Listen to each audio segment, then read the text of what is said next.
Hello बच्चों। आप लोग अच्छे से पढ़ाई कर रहे हैं? लिख लिख के प्रैक्टिस किया कीजिए। ओके। देखिए, आज के क्लास में हम लोग वार्नर्स कोऑर्डिनेशन थ्योरी रीड करेंगे। मीन्स वार्नर्स ने बॉन्डिंग नेचर को एक्सप्लेन किया। कॉम्प्लेक्स कंपाउंड में किस टाइप का बॉन्डिंग होता है। इससे पहले पता था साइंटिस्ट को कि कॉम्प्लेक्स कंपाउंड में सिंपल बॉन्डिंग होता है। वार्नर ने ही इसको अलग किया और बताया कि कॉम्प्लेक्स कंपाउंड में मेटल की अलग टाइप की बॉन्डिंग होती है। उसके बारे में हम लोग रीड करेंगे। ओके, तो देखिए मैं स्टार्ट करने जा रहा हूँ। वार्नर्स कोऑर्डिनेशन थ्योरी, इसका कुछ पॉस्टुलेट्स है, प्रॉपर्टीज वगैरह है, यही सब देखेंगे हम लोग। ओके, कोई कॉम्प्लेक्स कंपाउंड हमने लिखा CO NH3 6Cl3। देखिए, ये कॉम्प्लेक्स कंपाउंड हमने लिखा। इस कॉम्प्लेक्स कंपाउंड में क्या है, इसकी मेटल की प्राइमरी वैलेंसी क्या है, सेकेंडरी वैलेंसी क्या है, इन सब के बारे में हम लोग देखेंगे। मीन्स इनकी प्राइमरी वैलेंसी क्या है, सेकेंडरी वैलेंसी क्या है, वार्नर्स ने किसको कैसे एक्सप्लेन किया। आप लोगों को पता है इसमें, इस कॉम्प्लेक्स में कोऑर्डिनेशन नंबर, ये जितना लिगेंड डायरेक्टली बॉन्डेड रहता है that is called coordination number. Coordination number कितना है, 6 है। ये मोनोडेंटेड लिगेंड है। NH3 किस टाइप का लिगेंड है, NH3 मोनोडेंटेड लिगेंड है। मोनोडेंटेड लिगेंड है। ओके, NH3 मोनोडेंटेड लिगेंड है और 6 है यहाँ कोऑर्डिनेशन नंबर। समझ पा रहे हैं आप? तो जितना कोऑर्डिनेशन नंबर होगा वो इस मेटल के सेकेंडरी वैलेंसी को बताता है। किसको बताएगा, सेकेंडरी वैलेंसी को, सेकेंडरी वैलेंसीज को। ओके, समझ पा रहे हैं आप? कॉम्प्लेक्स कंपाउंड में जितना कोऑर्डिनेशन नंबर होगा, सी नंबर मीन्स क्या हो गया, C number means coordination number. Coordination number, जितना कोऑर्डिनेशन नंबर होगा वो किसको एक्सप्लेन करेगा, सेकेंडरी वैलेंसी को। और सेकेंडरी वैलेंसी नॉन आयनाइजेबल होती है। क्या होती है, नॉन आयनाइजेबल। ये आयनाइज नहीं करेगा, ये आयनाइज नहीं करेगा। और बाहर में जो अनायंस रहेगा, ये बाहर वाला जो अनायंस है, ये आपको प्राइमरी वैलेंसी को बताता है। किसको बता रहा है, प्राइमरी वैलेंसीज को। ओके, और ये आयनाइजेबल होता है। क्या होता है ये, आयनाइजेबल। अभी हम सब एक्सप्लेन करेंगे। तो समराइज्ड करके वार्नर्स थ्योरी यही है, बेसिक यही है। अब इसके प्रॉपर्टी वगैरह को हम एक्सप्लेन करेंगे। तो वार्नर्स थ्योरी क्या कहता है, complex compound, in complex compound metal has two types of valencies. First primary valency और सेकेंड सेकेंडरी वैलेंसी। मीन्स अभी तक जो हम लोग सिंपल कंपाउंड में पढ़ते आए हैं उसमें मेटल की एक ही वैलेंसी होती है। बट यहाँ पर कॉम्प्लेक्स कंपाउंड में सेंट्रल मेटल की 2 टाइप्स की वैलेंसीज होती है। फर्स्ट प्राइमरी वैलेंसी, ये बाहर रहेगा, इसको काउंटर, इसको क्या बोलते हैं हम लोग, counter ion. Counter ion primary valency को रिप्रेजेंट करेगा और ये आयनाइजेबल होगा, मीन्स ये टूट जाएगा। जब इसको वाटर में डालेंगे तो आयंस में टूट जाएगा। और कोऑर्डिनेशन नंबर, कॉम्प्लेक्स कंपाउंड का जो कोऑर्डिनेशन नंबर होगा, CN मीन्स कोऑर्डिनेशन नंबर 6 है यहाँ, तो ये सेकेंडरी वैलेंसी को बताएगा। ये किसको बताएगा, सेकेंडरी वैलेंसी को। और ये नॉन आयनाइजेबल होगा। और ये क्या होगा, नॉन आयनाइजेबल। यदि आप इतना सा याद रखते हैं इस फिगर से, एग्जाम्पल से, तो बहुत सारा प्रॉपर्टी 50% वार्नर थ्योरी आपको आ गया। अब मैं इसी को स्टेटमेंट में देखिए लिखने जा रहा हूँ, वार्नर्स थ्योरी को। मे भी आपने कॉपी कर लिया होगा। वार्नर्स का कुछ पॉस्टुलेट्स है, उसको मैं लिखने जा रहा हूँ। इस तरह से आप एग्जाम में लिख के आते हैं तो मार्क्स नहीं देगा, आपको स्टेटमेंट में लिखना होगा। ओके, देखिए मैं इसको मिटाने जा रहा हूँ। वार्नर्स थ्योरी का पॉस्टुलेट्स में बता रहा हूँ। वार्नर्स थ्योरी का क्या पॉस्टुलेट्स है, इसने किस पर काम किया है। वार्नर्स को कोऑर्डिनेशन कंपाउंड के स्टडी बॉन्डिंग नेचर के लिए नोबेल प्राइज भी दिया गया। ओके, इसी ने ये रिसर्च करके पता किया कि एक स्पेशल टाइप का कंपाउंड होता है जिसमें मेटल 2 टाइप्स की वैलेंसी शो करती है। मैं देखिए बताने जा रहा हूँ postulates of Werner's coordination theory. इसका फर्स्ट पोस्टुलेट क्या है? In complex compound central metal has 2 types of valencies. In complex compound central metal has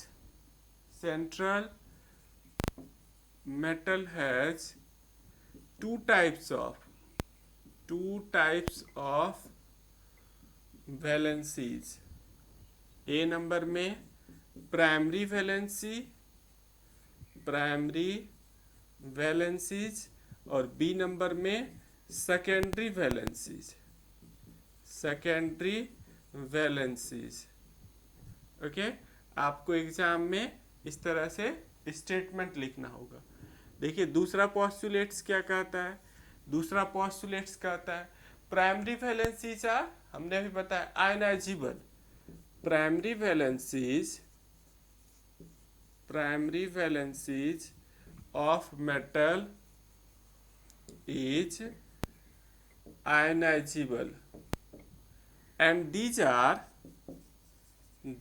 are anions, negative molecules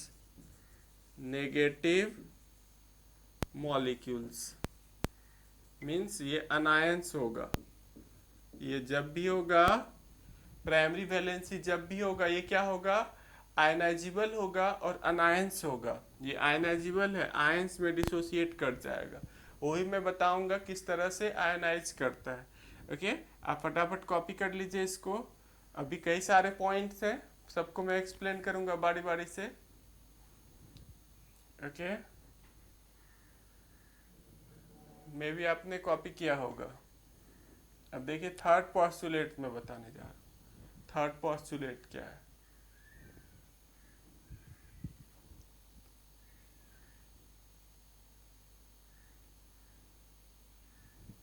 third postulate देखिए क्या कहता है, वो मैं बताने जा रहा हूँ।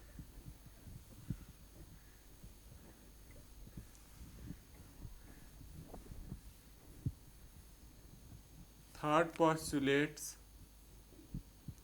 secondary valencies of metal are non-ionizable। secondary valencies of metal is non-ionizable and these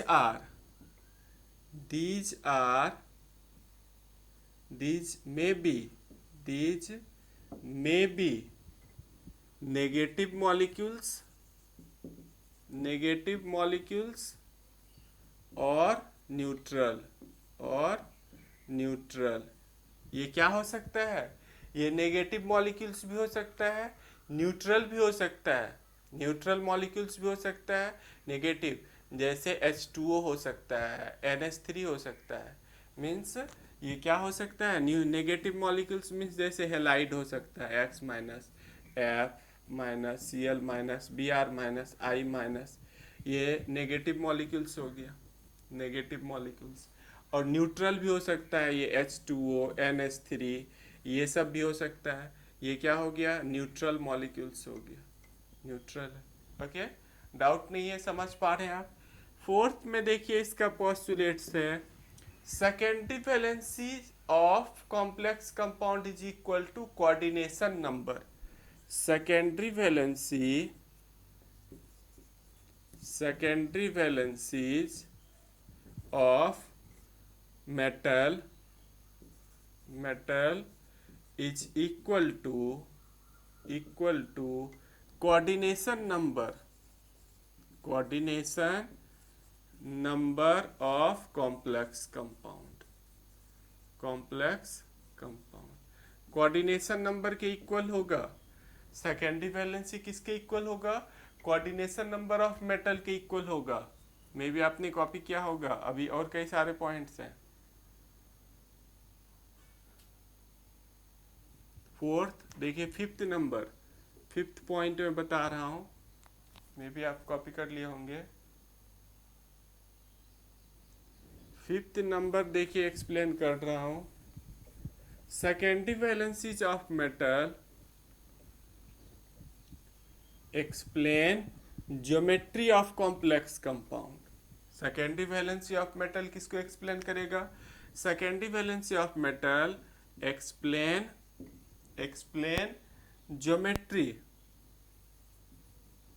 geometry of complex compound ये ज्योमेट्री को एक्सप्लेन करता है। और कोऑर्डिनेशन नंबर यदि आप समझ रहे हैं, एक स्पेशल वीडियो कोऑर्डिनेशन नंबर पे डाल रखा हूँ, तो वहां पर मैं बता रखा हूँ आपको कैसे ज्योमेट्री कोऑर्डिनेशन नंबर से कैसे ज्योमेट्री हाइब्रिडाइजेशन सब पता चलता है। तो secondary valency of metal explain geometry of complex compound, किस चीज को बताता है? ज्योमेट्री ऑफ कॉम्प्लेक्स कंपाउंड को। 6 नंबर में secondary valency of metal is secondary valencies of metal is directional in nature।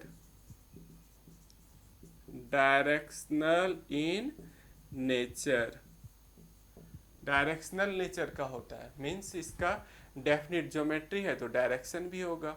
Tetrahedral, square planar, octahedral, ये definite geometry है तो डायरेक्शन भी होगा। ओके, फटाफट आप कॉपी कीजिए। अब इसके और सारे, कहाँ वार्नर्स थ्योरी कहाँ फेल हो गया, लिमिटेशन क्या है इसका वार्नर्स थ्योरी का, वो मैं एक्सप्लेन करूंगा। आप कॉपी कर लिए होंगे। Limitation of Werner's coordination theory. देखिए अगला जो टॉपिक है, अगला टॉपिक है limitation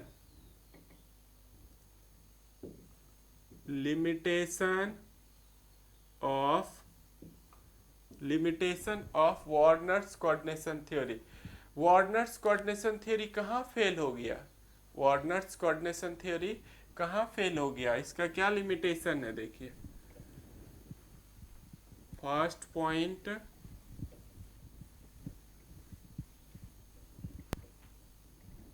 it does not explain magnetic and optical property of complex compound। It does not explain magnetic and optical properties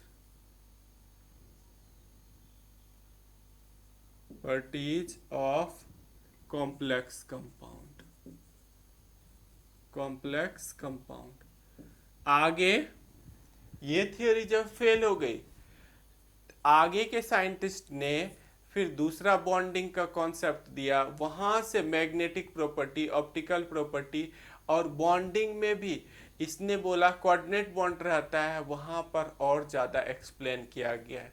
Warners के बाद जो थ्योरी आई है जिसने इसमें जो डिमेरिट था उसको दूर करने की कोशिश किया, मैग्नेटिक प्रॉपर्टी बताया, ऑप्टिकल प्रॉपर्टी, ये वीबीटी बॉन्डिंग में ही तीसरा थ्योरी क्या हो गया? वीबीटी बॉन्डिंग में कौन कौन सा थ्योरी देखिए आया, आप कॉपी कर लीजिए, फिर मैं इसको एक्सप्लेन कर दूंगा। बॉन्डिंग इन कॉम्प्लेक्स कंपाउंड में कौन कौन सा थ्योरी आया, ये इसका लिमिटेशन है। मे भी कॉपी किया होगा। देखिए बॉन्डिंग इन कॉम्प्लेक्स कंपाउंड में कौन कौन सा थ्योरी आया? Bonding, chemical bonding in complex compound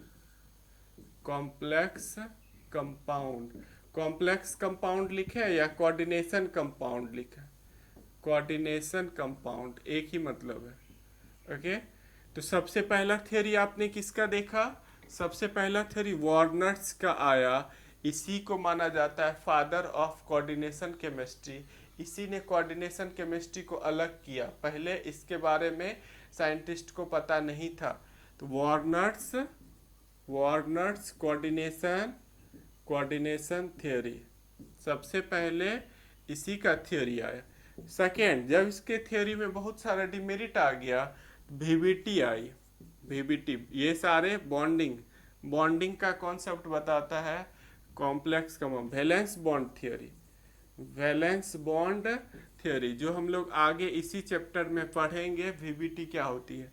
और तीसरा थ्योरी आया CFT, crystal field theory, crystal field theory, ये भी आगे इसी चैप्टर में पढ़ेंगे क्रिस्टल फील्ड थ्योरी क्या है। फिर चौथा थ्योरी, बॉन्डिंग में ही चौथा थ्योरी आ गया MOT theory, okay, molecular orbital theory, molecular orbital theory. Means ये आपके सिलेबस में नहीं है। केमिकल बॉन्डिंग में थोड़ा बहुत बताया गया है, लेकिन कॉम्प्लेक्स कंपाउंड का वहाँ भी एक्सप्लेन नहीं है। हम लोग यहाँ तक देखेंगे सीएफटी, क्रिस्टल फील्ड थ्योरी, कैसे कॉम्प्लेक्स कंपाउंड में बॉन्डिंग नेचर को, उसके प्रॉपर्टी को कैसे एक्सप्लेन करता है, उन सब के बारे में जानेंगे। ओके, आप कॉपी कर लीजिए। तो देखिए वार्नर्स का जो थ्योरी है कैसे, किस रिसर्च पर बेस्ड है, वार्नर्स ने कैसे एक्सप्लेन किया, किस कंपाउंड पर रिसर्च किया, कैसे उसको पता चला, और कौन कौन सा प्रॉपर्टी ऑब्जर्व किया, बॉन्डिंग नेचर उसने कैसे पता किया, तो वो सब मैं उसका एक्सपेरिमेंटल ऑब्जर्वेशन बताने जा रहा हूँ। कॉपी कर लिए होंगे आप, मे बी आपने कॉपी कर लिया होगा।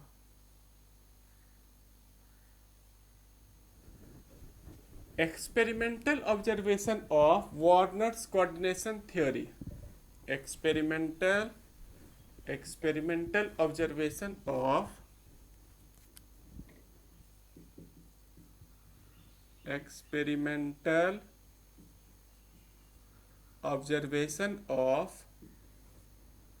Warners coordination theory. इसका किस पे एक्सपेरिमेंट था, फर्स्ट कौन सा कॉम्प्लेक्स कंपाउंड इसने बनाया, कौन सा कॉम्प्लेक्स कंपाउंड सेपरेट किया, इसने कैसे एक्सपेरिमेंट किया, वो मैं बेसिक देखिए शुरू से बता रहा। इसने क्या किया, वार्नर्स ने क्या किया, कोबाल्ट क्लोराइड, सीओ किसको बता रहा है, कोबाल्ट को बता रहा है, ये स्मॉल ओ होगा। कोबाल्ट क्लोराइड को अमोनिया के साथ डिफरेंट रेशियो में, यहाँ देखिए 6NH3 ले रहा हूँ, 1:6 में इसको मिला दिया, कोबाल्ट क्लोराइड को 1:6 में मिला दिया, तो जो कंपाउंड बन रहा है वो देखिए इस तरह COCl3 6NH3 बना रहा है, ये कंपाउंड बन रहा है। ओके, और इसका कलर स्पेसिफिक कलर था। इसको इसने क्या किया, रिएक्शन करा दिया, एक्सेस, इसको इसने रिएक्ट करा दिया, एक्सेस सिल्वर नाइट्रेट AgNO3 के साथ इसने इसको रिएक्ट करा दिया। और जब इसको सिल्वर नाइट्रेट के साथ रिएक्ट कराया गया तो यहाँ 3 मोल्स AgCl प्रिसिपिटेट कर गया, 3 मोल्स AgCl क्या हो रहा है, प्रिसिपिटेट कर गया, नीचे सेटल कर गया। इससे इसने कंक्लूजन निकाला कि Cl, ये जो 3Cl है, ये आयनाइजेशन स्फीयर में है, कोऑर्डिनेशन स्फीयर में नहीं है। इसके बेसिस पर इसने इस कॉम्प्लेक्स कंपाउंड का फॉर्मूला बताया, मीन्स COCl3 6NH3, ये कैसा कॉम्प्लेक्स कंपाउंड रहा होगा। इसने कहा कि ये 3 मोल्स AgCl तभी बनेगा जब ये कॉम्प्लेक्स कंपाउंड CONH3 6Cl3, जब ये काउंटर आयन रहा होगा, Cl बाहर रहा होगा, तभी ये इसके साथ देखिए AgNO3 के साथ रिएक्ट करेगा, AgNO3 के साथ तभी ये रिएक्ट करके 3 मोल्स AgCl देगा। 3 मोल्स क्या देगा, ये AgCl, नहीं दिख रहा है, थोड़ा सा ऊपर में लिख रहा हूँ, देखिए 3 मोल्स AgCl देगा। मीन्स ये काउंटर आयन रहा होगा। जितना मोल, आप ये याद रखिए, जितना मोल यहाँ AgCl बन रहा है उतना ही Cl बाहर रहा होगा, उतना ही Cl ये आपका प्राइमरी वैलेंसी को बताएगा। ये किसको बताएगा, प्राइमरी वैलेंसी को। ओके, समझ पा रहे हैं? बिल्कुल समझ में आ गया होगा। आपको देखना है कि कितना मोल्स प्रिसिपिटेट कर रहा है AgCl। वो किसको बताएगा? वो प्राइमरी वैलेंसी को बताएगा। वो किसको बताएगा? प्राइमरी वैलेंसी को। ओके, तो देखिए यही कॉम्प्लेक्स कंपाउंड है, इसी तरह से ये कॉम्प्लेक्स कंपाउंड बना हुआ है। ओके, समझ पा रहे हैं? कॉपी कर लीजिए। मैं देखिए शॉर्ट में आपको लिख भी देता हूँ कि जितना मोल्स AgCl प्रिसिपिटेट करेगा उतना ही मोल्स, आप लिख भी सकते हैं अपने ऑन लैंग्वेज में कि जितना मोल्स AgCl प्रिसिपिटेट करेगा उतना Cl मॉलिक्यूल्स काउंटर आयन में रहा होगा, प्राइमरी वैलेंसी को बताएगा। ओके, कॉपी कर लीजिए आप। यदि ये कॉम्प्लेक्स कंपाउंड है तो आपको इस तरह से देखिए, यदि एक्सपेरिमेंटल दे रखा है इस कॉम्प्लेक्स कंपाउंड में भी आपने कॉपी किया होगा। यदि आपको इस तरह से देखिए एक्सपेरिमेंटल डेटा, यदि आपको इस तरह से एक्सपेरिमेंटल डेटा दिया हुआ है कि 3 मोल्स AgCl प्रिसिपिटेट कर रहा है, तो इस कॉम्प्लेक्स कंपाउंड में, इस कॉम्प्लेक्स कंपाउंड का भी आपने स्ट्रक्चर देखा कि CONH3 6Cl3 मीन्स ये सेकेंडरी वैलेंसी कितनी हो गई? 6 हो गई, ये सेकेंडरी वैलेंसी। और प्राइमरी वैलेंसी कितनी हो गई? 3 हो गई। आपको कई बार बोर्ड एग्जाम, IIT मेडिकल, इन सब में क्वेश्चन पूछा जाता है। कोई कॉम्प्लेक्स कंपाउंड दे दिया, उसमें बोलेगा कितना प्राइमरी वैलेंसी है, कितना सेकेंडरी वैलेंसी है, और ये एक्सपेरिमेंटल डेटा दे देता है कि इतना मोल्स प्रिसिपिटेट कर रहा है। ओके, तो हम ऐसे ही पता करेंगे। मे भी आपने कॉपी किया होगा। आपको क्या लिखना है? आपको एक नोट में इस पॉइंट को आप नोटेट कीजिए।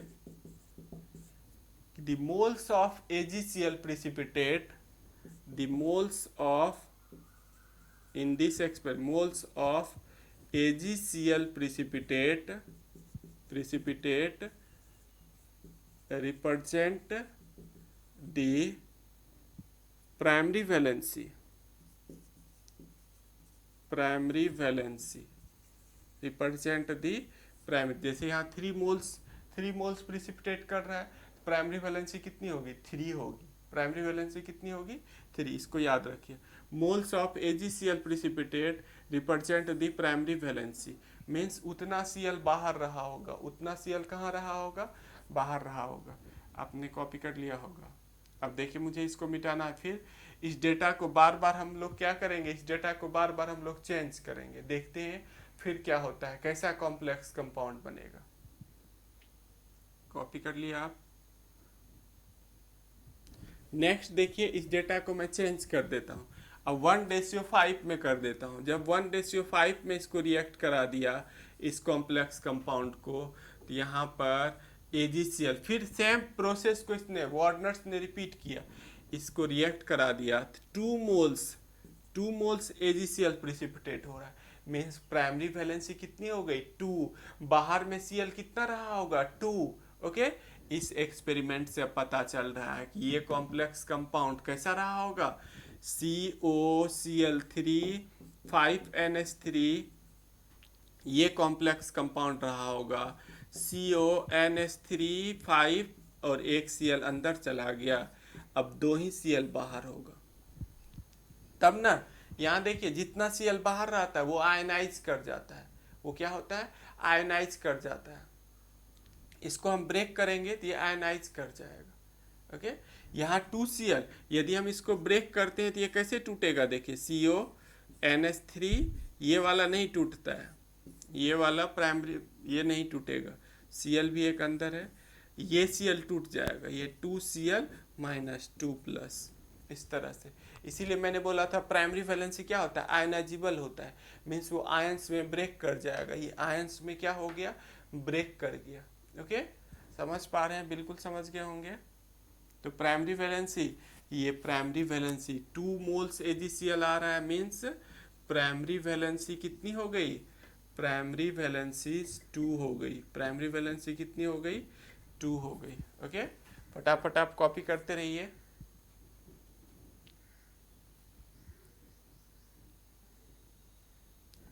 देखिए क्वेश्चन में, क्वेश्चन कुछ एक्सप्लेन कर रहा हूँ। write the primary and secondary valencies of these complex compound when treated with AgNO3। यही क्वेश्चन है। अब क्वेश्चन लिखिए, राइट द क्वेश्चन इस तरह से है, राइट द